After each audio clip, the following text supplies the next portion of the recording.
তো কি হয়েছে, ওটা সেলফ ডিফেন্সের জন্য। আর আমি অনাকে অনার জন্মদিনে এই বন্দুকটা গিফট করেছিলাম। ওর জন্মদিনে?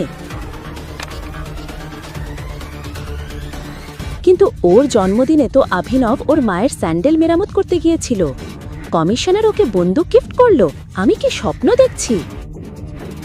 অনন্যার বাকিরা কিছুই বুঝতে পারছিল না।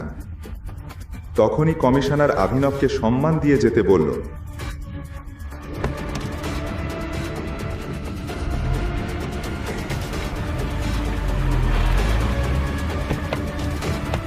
কিন্তু রাজ গাড়ি নিয়ে অভিনবের পিছু নিতেই পুলিশ ইন্সপেক্টর ওদের থামালো। এত তাড়াতাড়ি করে কোথায় যাচ্ছ? এই মেয়েগুলো কারা? সবাই নামো, এসো।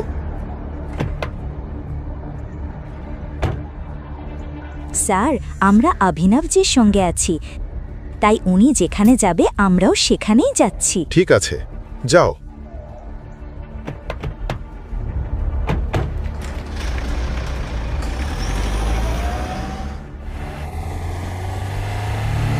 ওরা অভিনবের ট্যাক্সিকে ফলো করতে থাকলো। ট্যাক্সিটা একটা বিশাল পুরনো গলি দিয়ে যাচ্ছিল। ঠিক সেই সময় কয়েকটা কালো গাড়ি সেই পুরনো গলি থেকে বেরিয়ে এলো। গাড়িটা অভিনবের ট্যাক্সির সামনে এসে সামনে চলতে লাগলো।